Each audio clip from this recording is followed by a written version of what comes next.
Student, आज आप लोग के लिए ऑपरेटिंग सिस्टम में एक लेक्चर लेके फिर हाजिर हैं और आपके लिए मैंने अभी तक ऑपरेटिंग सिस्टम की बेसिक कंसेप्ट के बारे में बता दिया है। और अब जो है दूसरा जो टॉपिक था टाइप के बारे में मैंने नाम बताया था, बट टॉपिक के जो ऑपरेटिंग सिस्टम के टाइप होते हैं उसके बारे में डिस्कशन किया जाएगा। तो टाइप ऑफ ऑपरेटिंग सिस्टम के बारे में डिस्कशन किया जाएगा, ठीक है। तो टाइप ऑफ ओएस जो होता है वो कितने टाइप का होता है, मैंने बताया था कि आप टाइप ऑफ जो हमारे पास होता है उनमें से एक होता है बैच ऑपरेटिंग सिस्टम, जिसको हम बहुत बेहतर तरीके से नाम जानते हैं।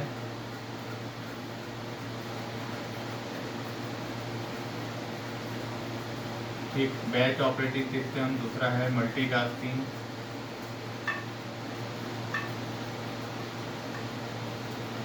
तीसरा मल्टी प्रोग्रामिंग,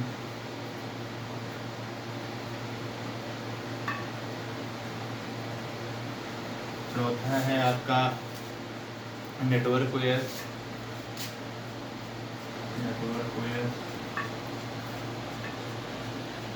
पांचवा है distributed,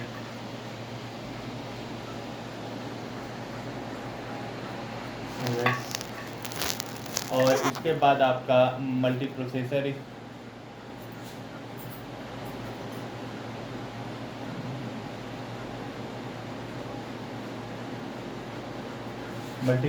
OS, time sharing OS, या कह सकते हैं रियल टाइम।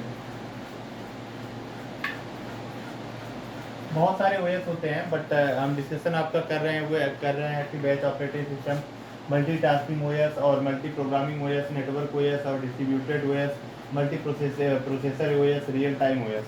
तो ये जो टाइप्स हैं इनके बारे में हमें डिस्कशन करना होता है। तो ये सारी चीज़ें जो है आपको हम बताएंगे, एक एक करके डिस्कशन करते हैं कि बैच ऑपरेटिंग सिस्टम क्या होता है, मल्टीटास्किंग ओएस क्या होता है, मल्टी प्रोग्रामिंग ओएस क्या होता है, नेटवर्क ओएस क्या होता है, डिस्ट्रीब्यूटेड ओएस क्या होता है, मल्टी प्रोसेसर ओएस क्या होता है, रियल टाइम ओएस क्या होता है। इसके बारे में हम डिस्कशन करेंगे, एक एक करके आपको समझाएंगे, ठीक है। तो इसके बारे में हम सबसे पहले बैच ऑपरेटिंग सिस्टम को ये नोट कर लीजिएगा। बैच ऑपरेटिंग सिस्टम एक मिनट नोट कर लीजिए, इसके बाद हम आगे बताते हैं।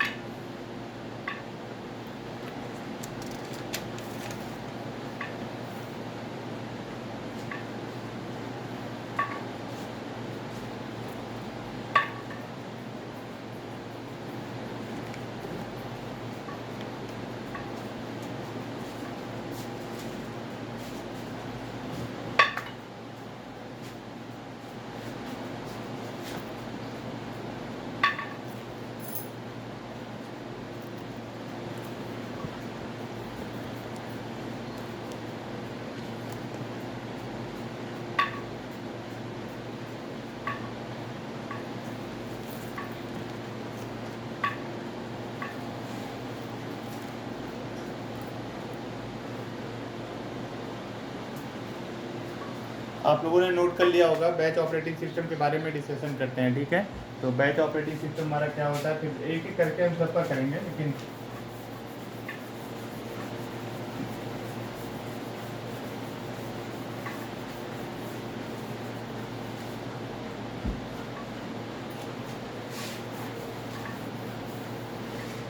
बैच ऑपरेटिंग सिस्टम क्या होता है। बैच ऑपरेटिंग सिस्टम में हम बता दें कि ये सेकंड जनरेशन में होने वाला, ये यूज़ होने वाला पहला ऑपरेटिंग सिस्टम है।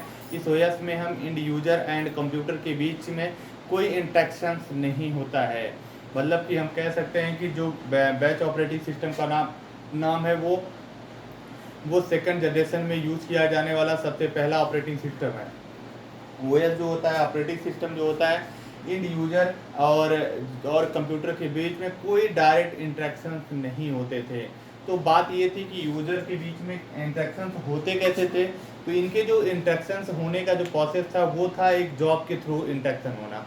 मतलब हम कह सकते थे कि बैच ऑपरेटिंग सिस्टम में जॉब के थ्रू जो है एक एक करके इंटरेक्ट करता था। मतलब यूजर पहले जॉब के थ्रू जाता था, फिर ऑपरेटिंग सिस्टम पे जाता था, फिर बैच के माध्यम से जाता था, फिर सीपीयू तक कनेक्ट होता था। तो मतलब एक प्रोसेस जाने के लिए वो सीधा डायरेक्ट नहीं कि ऑपरेटिंग सिस्टम से यूजर डायरेक्ट कनेक्ट हो पाए और अपनी प्रॉब्लम या इनपुट आउटपुट को वो दे और तुरंत ऑपरेटिंग सिस्टम उसी को आउटपुट दे।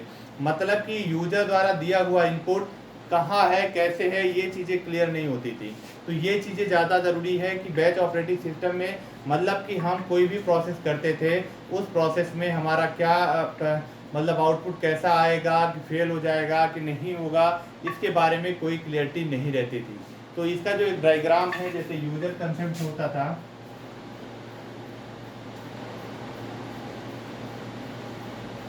तो यूजर के कंसेप्ट में जैसे आपका जॉब क्रिएट होता था,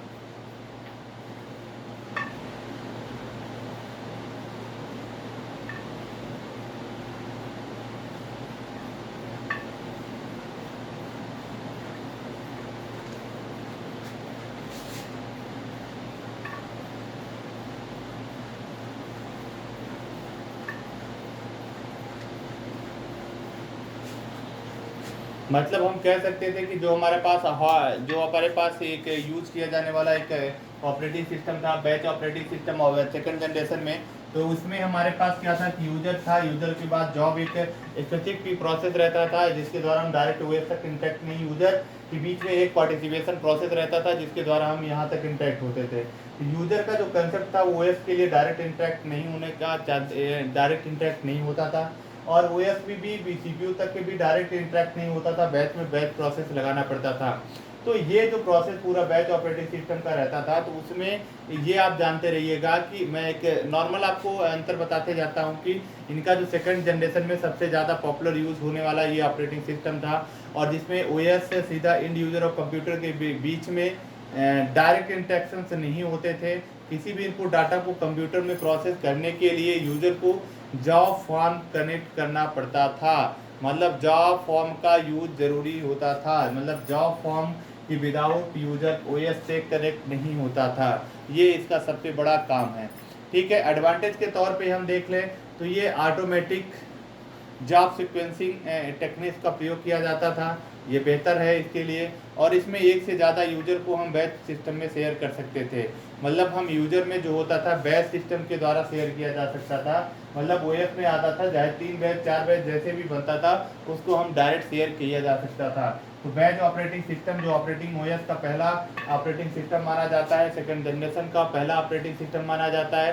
तो ये जो हमारे लिए सबसे ज़्यादा जरूरी हो जाता था कि बैच जॉब में पहला जो इंटरेक्ट करता था बैच ऑपरेटिंग सिस्टम, वो कैसे इंटरेक्ट करता था, ये कैसे काम करता था, ये आपके सामने है। मतलब इनकी जो वर्किंग फेजेस है, ये बैच ऑपरेटिंग सिस्टम की वर्किंग है। तो ये चीज़ें आपको जानना जरूरी है कि बैच ऑपरेटिंग सिस्टम कैसे परफॉर्म करता था, बैच ऑपरेटिंग सिस्टम की वर्किंग क्या होती थी, ये सारी चीज़ें इसमें हैं।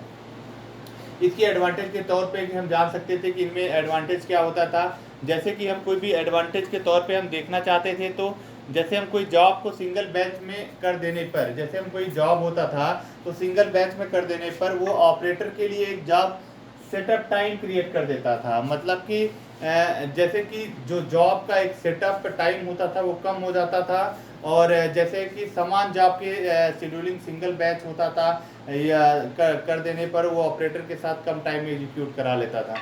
तो इसमें पर दो चीज़ें ऐसे रहती थी कि प्रोसेस फेल हो जाएगा, क्या डायरेक्ट यूजर को भी नहीं पता रहता, इनपुट देने वाले को भी नहीं पता रहता था कि हमारा ये प्रोसेस लास्ट इवेंट तक इंतजार करना है कि प्रोसेस सक्सेस हुआ या फेल हुआ, इसका यूजर को पता नहीं रहता था लास्ट एंड तक, जब तक वो कोई क्रियाकलाप नहीं कर पाता था, अचानक फेल भी हो जाता था और ये नहीं पता चलता था किसके कारण फेल हुआ है। ये इसका सबसे बड़ा डिसएडवांटेज था।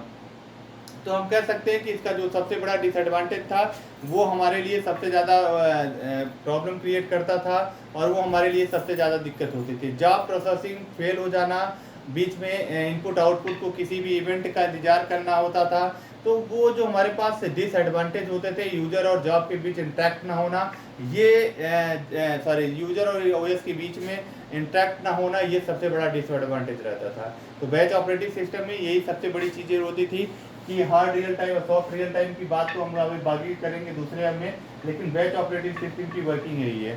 तो ये आप बना लीजिए, इसके बाद हम आगे आपको बताते हैं कि बैच ऑपरेटिंग सिस्टम के अलावा और क्या चीज़ें होती हैं।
अब हम सेकंड टॉपिक पे चलते हैं कि मल्टी प्रोग्रामिंग क्या होता था। मल्टी प्रोग्रामिंग में सेकंड आपका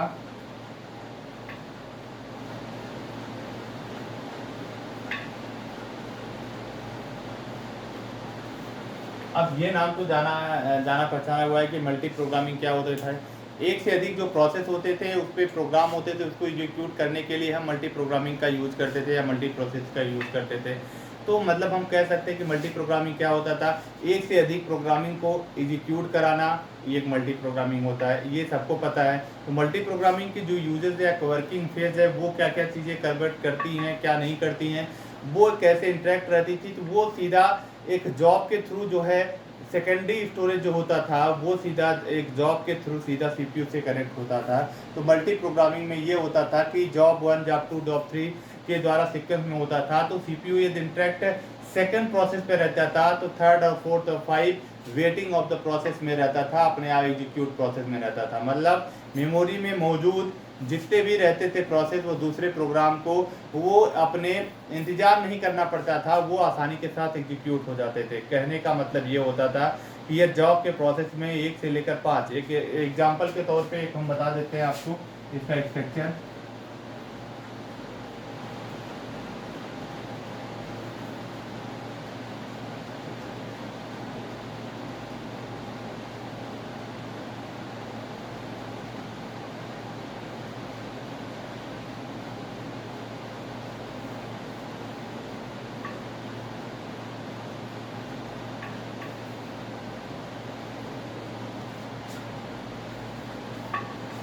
अब ये चीजें आपको दिखने में लग रही होगी कि ये जॉब का प्रोसेस जो होता था सेकेंडरी मेमो से कनेक्ट होता था। जॉब 1 में हमारे पास प्रोसेस क्या रहते थे, प्रोसेस में ये सब रहते थे कि ये हमारा प्रोसेस है, तो प्रोसेस में ये है कि job 1 job 2 job 3 job 4 job 5 job 6 है।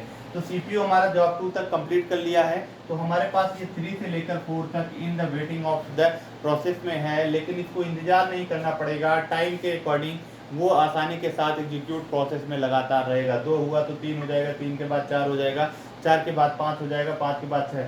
मतलब कहने का मतलब ये ऑपरेटिंग सिस्टम में एक से अधिक जॉब या एक से अधिक जो प्रोसेस होते थे उसको आसानी के साथ मेमोरी में दूसरे जो प्रोग्राम्स होते थे उसको आसानी के साथ ये एग्जीक्यूट कर लेता था। और ये सबसे ज़्यादा वर्तमान में यूज किए जाने वाला सबसे ज़्यादा ये आपका ओएस है। मतलब कि ये ओएस आपका जो मल्टी प्रोग्रामिंग ओएस है जो इसमें सबसे ये यूज़ करने वाला सबसे पहला ओएस है, और तो ये हमारे लिए सबसे बेहतर माना जाता है। ठीक है, एडवांटेज के तौर पे हम ये जान रखते हैं कि इसमें सबसे वर्तमान समय में सबसे ज़्यादा यूज किया जाने वाला ये ओएस है। दूसरा जो है मेमोरी में मौजूद दूसरे प्रोग्राम को वो इंतजार नहीं करना पड़ता, आसानी के साथ एग्जीक्यूट हो जाता है, और सीपीयू का अधिक यूज होता है। मतलब इनमें कहा जा सकता है इस प्रोसेस के बाद थर्ड और फोर्थ और फिफ्थ जो होता है ये वेटिंग प्रोसेस में रहते हैं, लेकिन सबसे ज़्यादा यूज होने वाले में ये सीपीयू होता है। तो मतलब हम कह सकते हैं कि जो मल्टी प्रोग्रामिंग में होता था वो सीपीयू सबसे ज़्यादा यूज किया जाता है वर्तमान समय में। ये एक्चुअली प्रोसेसेस का यूज सबसे ज़्यादा किया जाता है वर्तमान समय में, तो इसका ध्यान रखना पड़ता है कि हमारे पास वर्तमान समय में जो चीज़ें एग्जीक्यूशन प्रोसेस पे रहती हैं उन चीज़ों का कैसा यूज किया जाना है, कैसे प्रोग्रामिंग की जानी है।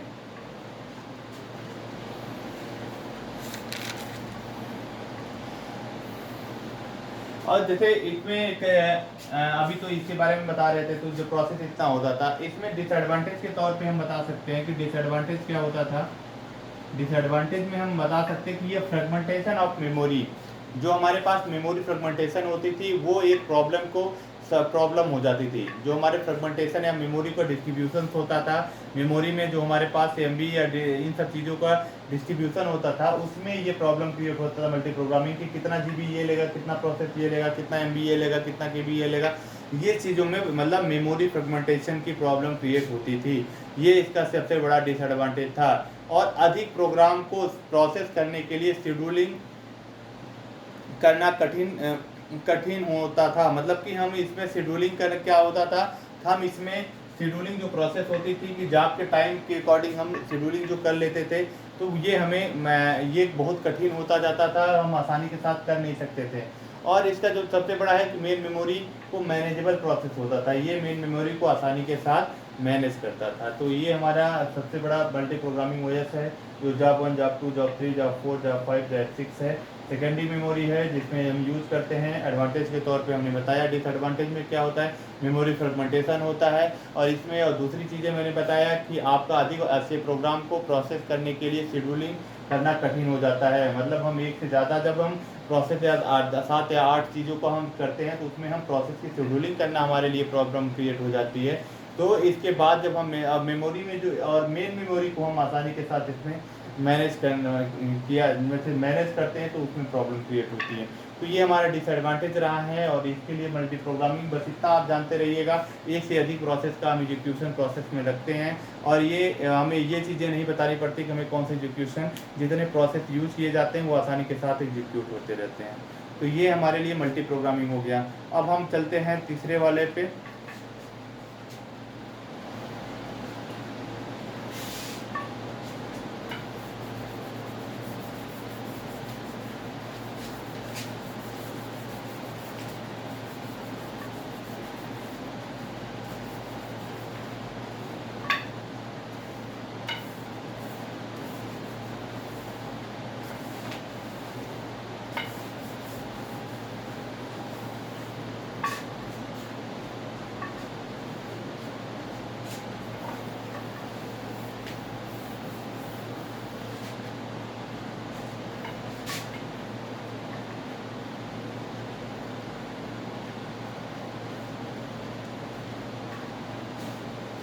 मल्टीटास्किंग क्या होती है? मल्टीटास्किंग के बारे में एक हम फिगर बता सकते हैं कि जिसमें हमारे पास एक ऑपरेटिंग सिस्टम होता था, उसमें हम बहुत सारे वर्ड यूज़ करते सकते थे। कंप्यूटर में बहुत सारे सिस्टम्स होते थे, उनको हम यूज़ कर लेते हैं। एक्सेल को यूज़ कर रहे हैं, वर्ड को यूज़ कर रहे हैं, ब्राउज़र को यूज़ कर रहे हैं। तो ये सारे प्रोसेस जो होते थे ये हम ऑपरेटिंग सिस्टम में यूज़ कर रहे हैं और ये सीपीयू से कनेक्टेड होता था। तो ये जो हमारे पास मल्टीटास्किंग का एक सबसे मतलब कि उसके हिसाब से ये सबसे बेहतर और एग्जांपल के तौर पे ये जाना जाता है। ठीक है, तो ये हमारे लिए सबसे बेहतर और आसान तरीका होता था कि हमारे लिए क्या चीज़ें ये यूज़ किया जाता है। तो इसमें हम कह सकते हैं कि इसमें इतने मल्टी प्रोग्रामिंग का ही एक कंसेप्ट होता है जिसमें हम टाइम शेयरिंग, मतलब इनमें एक चीज़ इंपॉर्टेंट हो जाती है, टाइम शेयरिंग।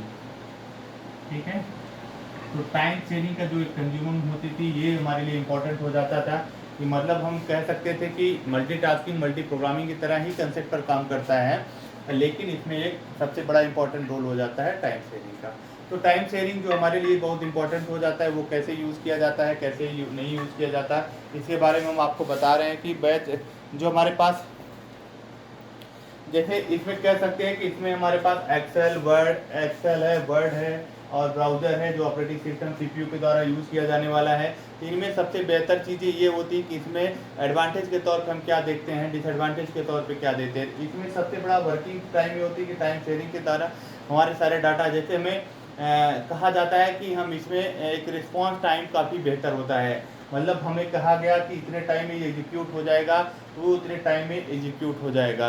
सभी प्रोसेस को एक समान मतलब कि एक सभी समान संसाधन मतलब जैसे होता था उसके द्वारा एग्जीक्यूट कराया जाता था। और इसमें एक साथ कई प्रोसेस को या किसी बहुत सारे प्रोसेस को हम एग्जीक्यूशन प्रोसेस में रख सकते हैं। ये प्रक्रिया जो एक साथ कई प्रक्रिया मतलब कई प्रोसेस को हम एक एग्जीक्यूट कर सकते थे।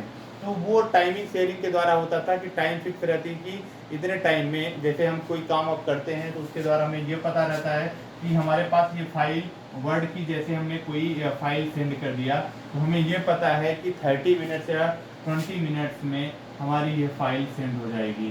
तो ये हमारे लिए सबसे ज़्यादा होती थी। तो मल्टीटास्किंग शेयरिंग ओएस की जो ऑपरेटिंग परफॉर्म करने लगा तब हमारे लिए ये आसानी हो गया कि हाँ टाइम की रिस्पॉन्स जो आने लगा वो हमारे लिए सबसे एडवांटेज के तौर पे सबसे बेहतर माना जाने लगा।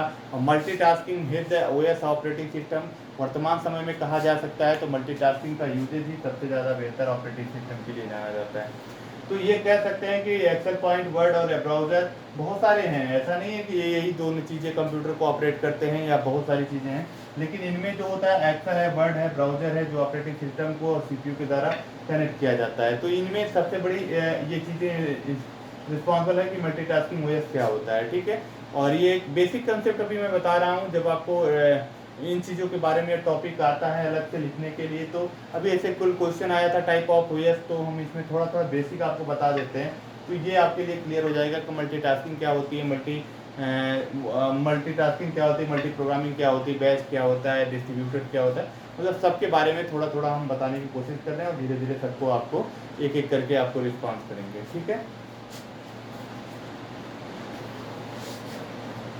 नोट कर लीजिएगा एक बार।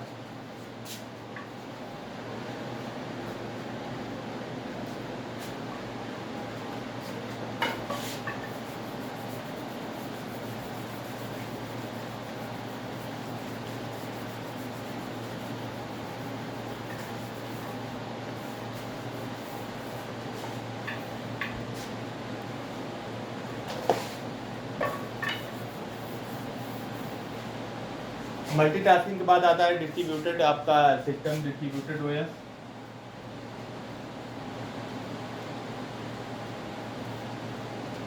ठीक है, डिस्ट्रीब्यूटेड ओएस में क्या होता है कि हम कह सकते हैं कि ये डिस्ट्रीब्यूटेड का मतलब आप नाम जानते हैं कि जब कई सारे कंप्यूटर किसी भी एक नेटवर्क के साथ माध्यम से एक दूसरे के साथ जैसे इंटरेक्ट होते हैं, तो इंटरेक्ट होकर एक दूसरे टास्क को शेयरिंग करने होता है, तो वो डिस्ट्रीब्यूटेड सिस्टम कहलाता है। मतलब कह सकते हैं कि जब हमारे पास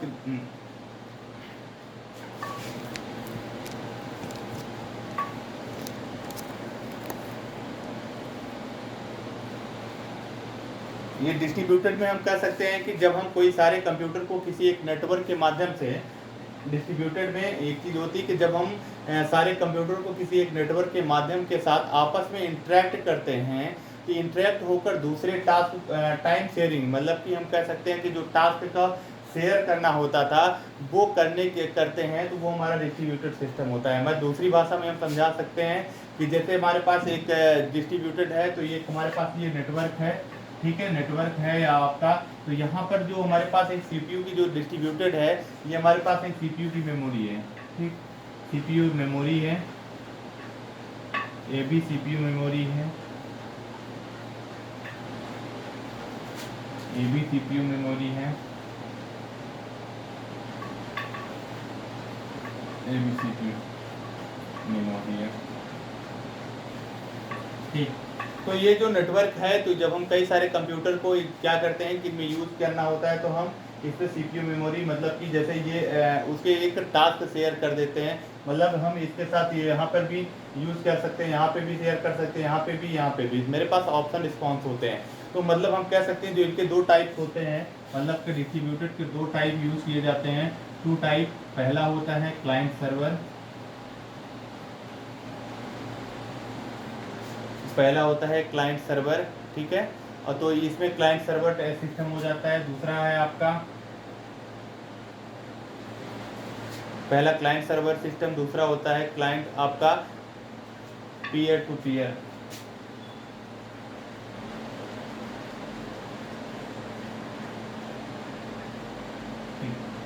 तो ये हमारे पास client to server system, peer to peer connection. आपको ये चीज़ें पता होती है कि क्लाइंट टू सर्वर क्या रिस्पांस करता है। आपको मैंने बताया भी था, क्लाइंट सर्वर टू मतलब मैसेज इनपुट टू आउटपुट देता है, मतलब ये हमारा पर एक जो होता है मेन सर्वर होता है, तो ये क्लाइंट हुआ, ये सर्वर हुआ, ठीक है। क्लाइंट यहाँ से मैसेज को सेंड करता है और यहाँ से सर्वर रिस्पॉन्स करता है, मतलब कि इनपुट और आउटपुट, यहाँ से इनपुट दिया जाता है और वहाँ से आउटपुट जनरेट होता है।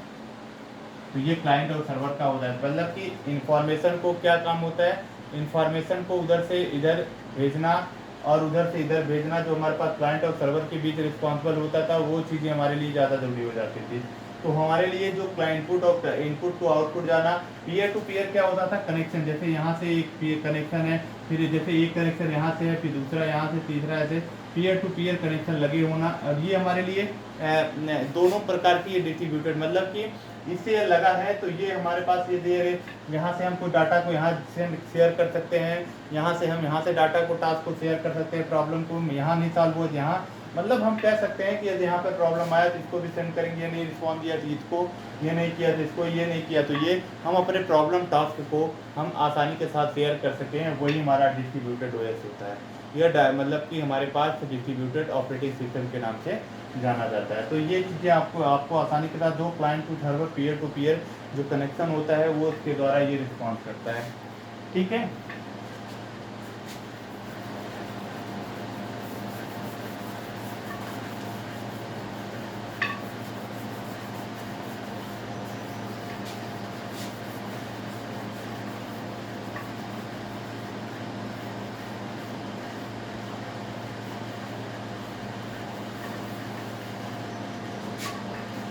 अब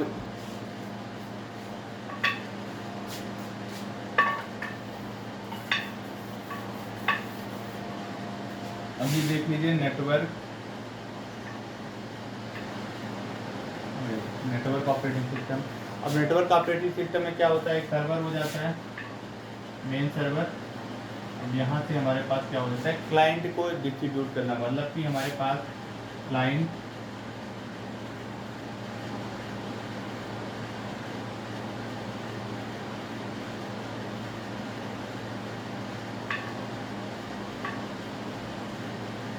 मतलब ये हमारे पास क्लाइंट होते हैं, मेन हमारा सर्वर होता है।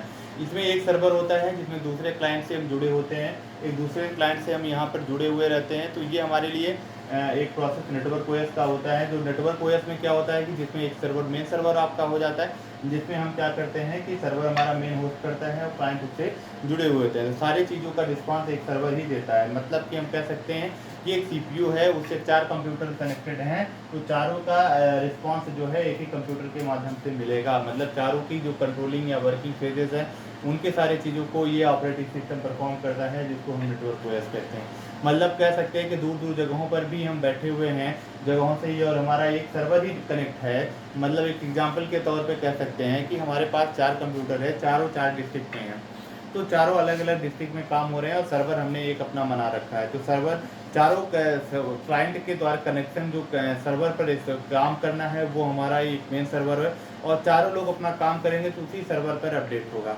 तो ये सबसे बड़ी चीज़ें हैं नेटवर्क ऑपरेटिंग सिस्टम के माध्यम से ये हमारे लिए सबसे ज़्यादा रिस्पॉन्सिबल हुआ था। मतलब हम बहुत सारे आसानी के साथ इन सब चीज़ों को हम बहुत बेहतर रिस्पॉन्स कर पाते हैं, बहुत बेहतर तरीके से हम जोड़ पाते हैं। और ये चीज़ें होती कि मेन कह सकते हैं कि हम इसका जो हमारे पास होता है ये सेंट्रल सर्वर कंट्रोल होता है ऑल कंप्यूटर का। मतलब कह सकते हैं ऑल कंप्यूटर का सेंट्रल सर्वर कंट्रोल होता है। ठीक है, तो मतलब हम कह सकते हैं सारे कंप्यूटर का ये कंट्रोलर होता है और इसको हम आसानी के साथ मैनेज कर सकते हैं। तो ये हमारे लिए सबसे बेहतर तरीका है।